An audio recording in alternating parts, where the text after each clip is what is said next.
ዛሬ የታላቁን ሰው ስብዕና እናውሳለን።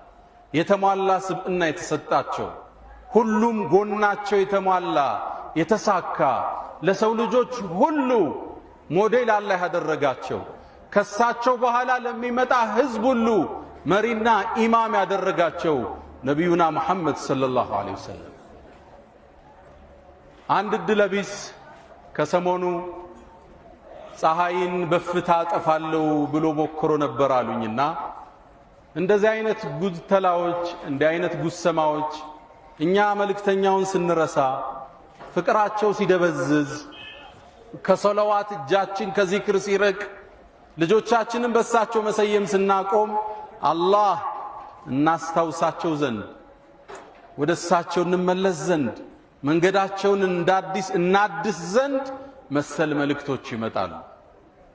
يقول ገጣሚ ምን ይላል?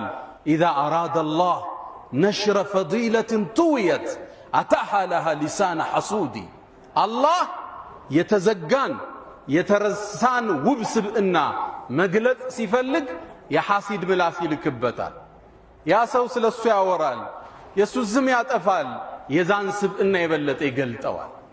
ነቢዩና መሐመድ ሰለላሁ ዐለይሂ ወሰለም ለዓመታት ጥሪያቸውን ይዘው ከተነሱ በኋላ ስብዕናቸውን ለማደብዘዝ ዓመታት ተሞክሯል። ይዘውት የመጡትን ሃይማኖት እስልምናን ለመውጋት ረጅም ርቀት ተሄዷል። አሁን ግን እስልምና ቁጥሩ እየጨመረ የዓለምን የአንደኝነት ደረጃ ለማዝ እየተንደረደረ የሚገኝ ዓለም አቀፍ ዲን ነው።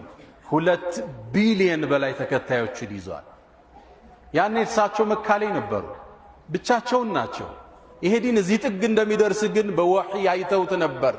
ለብሉገነ هذا الدين ما بلغ الليل والنهار ይሉ ነበር። ሰሃቦችን ወኔያቸውን ሲቀሰቅሱ ስሜታቸውን ሲያድሱ አይዟችሁ ይሄ ይዤውት የተነሳው ጥሪ ሌሊትና ቀን ከደረሰበት የምድር ጫፍ ይደርሳል። ይሄው ዛሬ አፍሪካ ውስጥ ኢትዮጵያ ውስጥ አዲስ አበባ ውስጥ አንድ መንደር ላይ አንድ መስጂድ ውስጥ ይሄን ሁሉ ተከታይ አፍርተው አልፈዋል ነቢዩና መሐመድ ሰለላሁ ዐለይሂ ወሰለም። አላህ የተሟላ ስብዕና የሰጣቸው አይደለም ለፍጡራን ለእንስሳው ሁሉ አዛኝ የሆኑ ነቢይ ሰለላሁ ዐለይሂ ወሰለም። የእሳቸውን ነቢይነት አይደለም ሰው አይደለም መላኢካ እንስሳት ሁሉ የመሰከረላቸው። አቡ ሰዒድን አልኹድሪ አንድን አስገራሚ ታሪክ ይነግረናል። ነቢዩ ዐለይሂ ሰላቱ ወሰላም የመጀመሪያ ጥሪያቸውን መዲና ላይ ይዘው ሲነሱ ከመካ ወደ መዲና ሲሰደዱ